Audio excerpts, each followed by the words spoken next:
Hey everybody, welcome to JLB Sports TV. I am Justin Block, and today Liverpool have fallen to West Brom at the Hawthorns 3-0 in the season opener.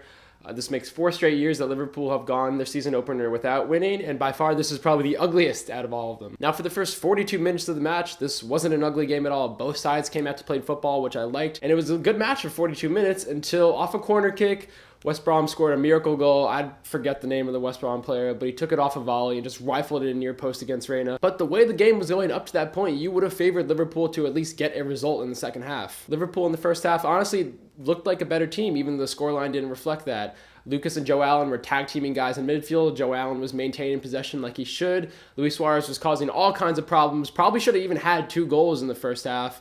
Stuart Downing looked threatening on the right, cutting in on goal, delivering good crosses. Barini could have had one off a header from Downing's cross, but Gerrard looked kind of anonymous, and Barini honestly looked a little bit nervous. And even then, there was some uncertainty at the back. In the final third, Lucas was out here getting nutmegged one time. He was run ragged on another ball by Shane Long. Martin Skrtel and Pepe Reina had a couple communication errors. Daniel Agger got caught out of position a couple times, and it wasn't the surest back 4 performance from Liverpool in the attacking third for West Brom. But in the second half, everything came crashing down. Gerrard gave the ball away in midfield, and Danny Agger got caught conceding a penalty on the box on the following through ball. Now, he conceded the penalty to Shane Long, who went down after Agger actually just gave him the slightest of nudges in the back. There was really nothing in it for me. But you would see that called as a non-penalty a lot of the time, especially if Suarez was in the box going down. But I understand the call. Phil Dowd, from a behind position, all he sees is a guy one-on-one with the keeper with the defender as the back, and the defender making a challenge at the back, and the offensive player going down. Shane Long's penalty was probably one of the most casual you'll ever seen. To me, it was a soft penalty for a very soft man. Even after Liverpool went down to 10 men and Reina saved the penalty, you still figured that Liverpool, only down by 1,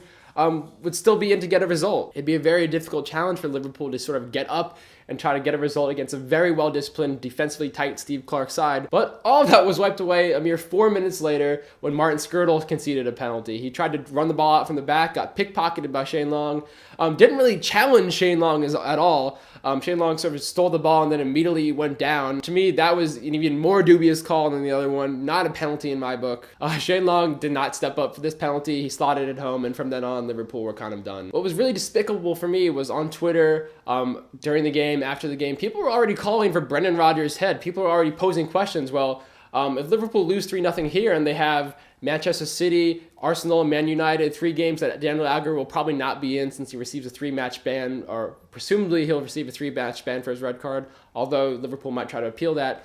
But they have those 3 incredibly tough games coming up. People are wondering, well, if Liverpool lose all 3, could Brendan Rodgers be sacked? Which was just a ridiculous question to even entertain or even come to mind. This was Brendan Rodgers' first competitive match of the season.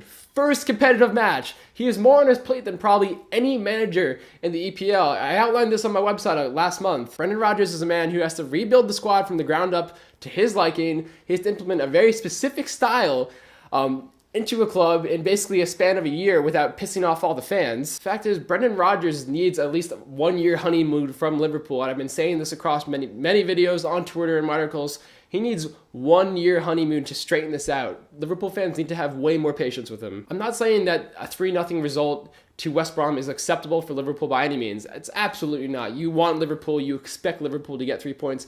But what I'm saying is this is not the best test case to all of a sudden make these grand judgments about the team, the squad, and Brendan Rodgers. A miracle goal, a dubious penalty and red card, and another bullshit penalty. That basically added up to the game. For me, this game was kind of an outlier. Yes, the second half performance after the red card was horrible, but I'm going to look at the positives from the first half and think, that's more like Liverpool, and that's more like the Liverpool we're going to see throughout the season, not the post-red card, post-calamity, post-disaster Liverpool that we saw in the second half. The fact is, when you have a game where Lucas is coming off for Joe Cole, this isn't exactly a normal game for Liverpool. This was really out of the ordinary and something that Liverpool fans haven't really seen ever. So I'm just going to treat this as an inordinary game. I'm not going to excuse the performance at all. Obviously, Brendan Rodgers will work toward improving that. But I'm not going to go and pass judgment on the entire side based off one game. There's still, an entire season, hundreds of points to be left to be played for. In no way is this indicative of how Liverpool will be playing for the rest of the season or how Liverpool will even be playing next week. Now, it appeared the only normal thing that happened for Liverpool today was Joe Cole getting injured. He came on for Lucas, and only minutes later, he had to come off with a right hamstring injury. So that was apparently the only thing that went according to plan for Liverpool today in the second half. A couple positive team stats. Liverpool held about 60% of the possession and had an 89% passing accuracy. So again, in Brendan Rodgers style, you want possession-oriented, and you want to be able to complete a high percentage of passes. Liverpool did that today, no problem.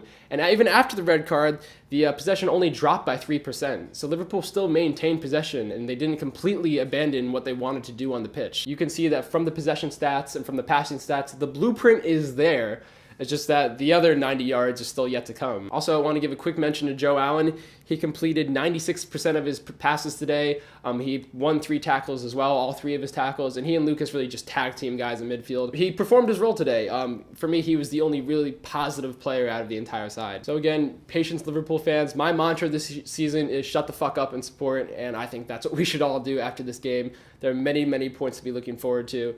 And again, take this game with a grain of salt, but do not excuse the performance. I also want to give a quick shout out to Connor O'Brien, or Ghost Rider 1x1 on YouTube. He was one of the first people to hit me up on Skype. I know a couple of videos ago, you guys asked for my Skype name. If you want to add me on Skype, feel free to. It's justin.block9 on Skype. I'm not on much, but if you leave me a message, I'll be sure to respond to it. So that's all for today with JLB Sports TV, guys. And remember, try to stay positive, be patient, give Brendan Rodgers time. If you want to go, rag on him and just insult the side all you want now, I'd go support City or Chelsea or something else. This will take time. This is a project, and the spoils of victory will be so much sweeter because Liverpool have fallen, and that's what's happened today. YNWA, guys.